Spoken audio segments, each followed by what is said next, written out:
Hello everybody, welcome back. This is Freya. I'm Jason. And we're bringing you today's video. Today's video might be a little bit shorter because I'm covering a fairly short book. As always guys, please hit the like and subscribe buttons. We'd really appreciate any support you guys want to give us. Not that we're going to stop doing this. We love to talk about books. We love to read and might as well talk about it afterwards. So today I'm going to talk about an author that I actually just talked about. It might even be yesterday's video. Or tomorrow, so I'm not sure which way these are going to post. Stuart Grosse and his series Lewd Dungeon, which started out pretty questionable, but has actually really grown quite a bit, which is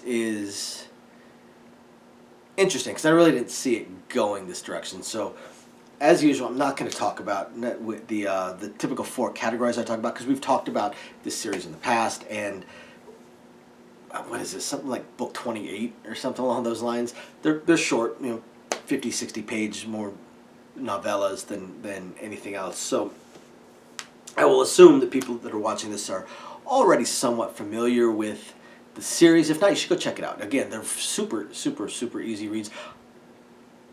Honestly, I'd almost say skim the first 5 just so you have a general idea of what's going on, and then it really starts to I guess catch up or come into its own. Really, the first few, especially the first couple, are frankly pretty terrible. Not writing style, definitely not writing style, but just the plot or lack thereof of the plot and the main character. And if it wasn't for the writing style and the dialogue, I probably would not have ever made it up to the point that I am right now with this series. But they did start getting better. Once I got to around 5 or 10, they started actually really getting gripping, because he stopped so much just making this character that's just all about, that's just pure evil and slave master and all about just breaking people's minds and doing what he wants, and basically kind of started growing, started getting more introduced to the wider system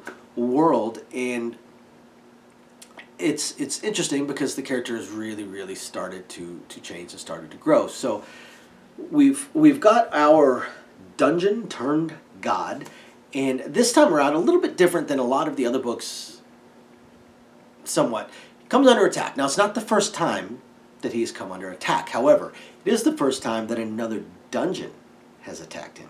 And there are actually rules in place regarding that. Not just system enforced rules, but actually local governance rules amongst the dungeon. So first thing that has to happen, of course, is that the dungeon attack has to be repelled. However, when you've got one dungeon that's attacking another dungeon, and that other dungeon, the defending dungeon, is probably the strongest dungeon on the planet, the most powerful dungeon on the planet, the oldest dungeon on the planet, and also the only dungeon ever to have achieved system recognized godhood, probably not a good idea to attack him. So the attack doesn't last very long. But then on top of that, the Kuranoth then turns it around and attacks the same dungeon that attacked him.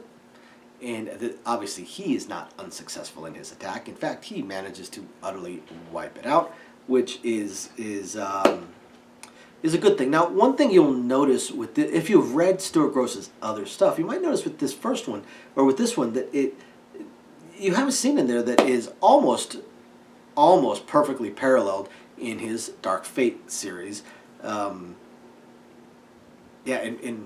It's almost identical. It really is. It's absolutely almost identical, from the dungeon to what's in the dungeon to how they wipe out the dungeon.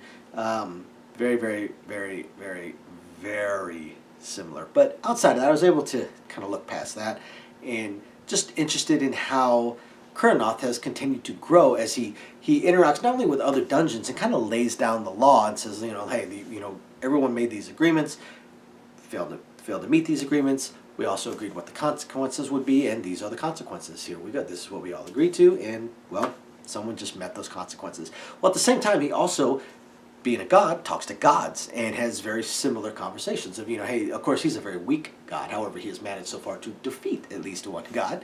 But the Kuranoth character really now is growing away from this this